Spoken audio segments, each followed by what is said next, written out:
So hello guys, welcome back to my channel. I am Saroj Dhital and you guys watching my YouTube channel Saroj Dhital.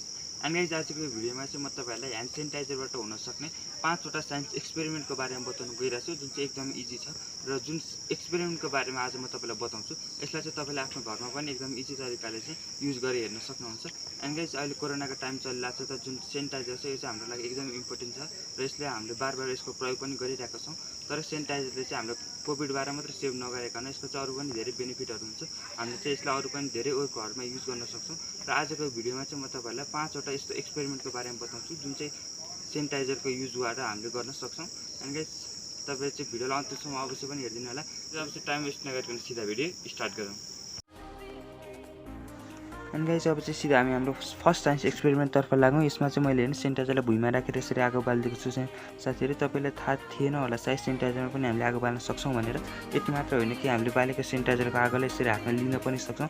यसबाट चाहिँ हाम्रो हातलाई कुनै पनि effect पार्दैन किनभने चाहिँ यसमा चाहिँ विभिन्न एसिडहरु अल्कोहलहरु हुने भएकाले यसरी सजिलोसँग बलेको हो। यदि यसमा अरु चीजहरु मिसिएको छ भने चाहिँ तपाईले यसलाई नगर्नु होला किनकि त्यसो गर्दा चाहिँ तपाईको हातको छाला जाने सम्भावना पनि हुन सक्छ। एन्ड गाइस, यो छ हाम्रो सेकेन्ड साइन्स एक्सपेरिमेन्ट। यसमा चाहिँ मैले एउटा बोतललाई र सेनिटाइजरलाई युज गरेर चाहिँ कसरी एउटा नयाँ खालको एक्सपेरिमेन्ट गर्न सकिन्छ भन्ने एक्सपेरिमेन्ट गर्ने क्रममा चाहिँ मैले पत्ता लागेको हुँ। गाइस, यसमा चाहिँ मैले हेर्नुस् यो बोतललाई चाहिँ सेनिटाइजरको युज गरेर यसलाई रकेटको जसरी ओर गराउन सक्छु। यसमा चाहिँ मैले यसलाई रकेटको जसरी ओर गराएको छु। तपाईले भिडियो हेर्दै जानुभएपछि थाहा पाइहाल्नुहुनेछ। गाइस, तपाईलाई सबै ट्रिक मध्ये कुन ट्रिक चाहिँ राम्रो लाग्छ त्यो चाहिँ प्लिज तल कमेन्ट गरिदिनु होला।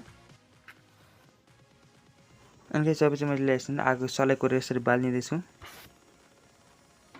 ल गाइस, तपाईहरु फाइनली देख्न सक्नुहुन्छ यसले एकदम रकेट जसरी ओर गरिसकेको छ। हेर्नुस्, बोतलको हामीले अगाडिबाट आगो बाल्दा चाहिँ यसरी उडिसकेको छ। हेर्नुस्, तपाईहरु देख्न सक्नुहुन्छ यो चाहिँ एकदम रकेट जसरी यसले ओर गरिरहेको छ। अनि गाइस, ल अब हामी अगाडिबाट आफ्नो थर्ड एक्सपेरिमेन्ट तर्फ। यसमा चाहिँ हेर्नुस् मैले एउटा यहाँ ग्लासको बोतल लिएको छु र यसमा चाहिँ सेनिटाइजरलाई यसरी राख्दै छु। यसमा पनि मैले सेनिटाइजर र एउटा बोतलकै युज गरेर एउटा एक्सपेरिमेन्ट तयार गरेको छु।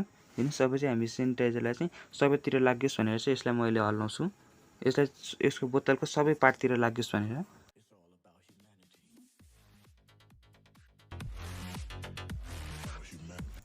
अनि गाइस, अब चाहिँ यो सेनिटाइजर यसको चारैतिर लागिसकेको छ र म चाहिँ यसमा आगो बाल्दिन गइरहेको छु। हेर्न सक्नुहुन्छ एकदम यसले राम्रोसँग ओर गरिसकेको छ। हेर्नुस्, जुन सेनिटाइजर हामीले चाहिँ भित्र हालेको छ त्यो बलेर यस्तो भएको छ। अब चाहिँ हाम्रो फोर्थ एक्सपेरिमेन्ट सुरु गरौँ र यसमा चाहिँ मैले सेनिटाइजरले यसरी भुइँमा राखिदिएको छु र यो एक्सपेरिमेन्ट चाहिँ म तपाईलाई इन्भिजिबल फायर कसरी बनाउन सक्नुहुन्छ सेनिटाइजरको युज गरेर भन्ने बारेमा बताउन गइरहेको छु। यसमा चाहिँ मैले इन्भिजिबल फायर बनाउन गइरहेको छु। हेर्नुस्, मैले सेनिटाइजरलाई आगो बाल्ने र तपाईहरु यहाँ सेनिटाइजरमा आगो बलेको देख्नु भएको छैन। तपाईलाई लाग्छ यो बलेको छैन तर यो साच्चै बलिरहेको छ। हेर्नुस्, मैले यसमा पेपरलाई पनि बालेर देखाएँ। यो चाहिँ यसरी लाइटको टाइममा राख्दा चाहिँ लाइटले गर्दा चाहिँ यो देखिँदैन र यसले इन्भिजिबल फायरको जसरी ओर गर्छ। हेर्न सक्नुहुन्छ। एन्ड गाइस, यो हाम्रो फिफ्थ अथवा लास्ट एक्सपेरिमेन्ट र यसमा चाहिँ म तपाईहरुलाई डान्सिङ फायर कसरी बनाउन सक्नुहुन्छ भन्ने बारेमा बताउन गइरहेको छु। हेर्नुस्, सेनिटाइजरलाई मैले वालमा राख्दा यसले चाहिँ डान्स गरिरहेको छ। आई मिन यसले डान्स त गरेको छैन तर पनि हेर्न सक्नुहुन्छ यो फायर तलमाथि गरेकोले डान्सिङ फायर जस्तै देखिरहेको छ।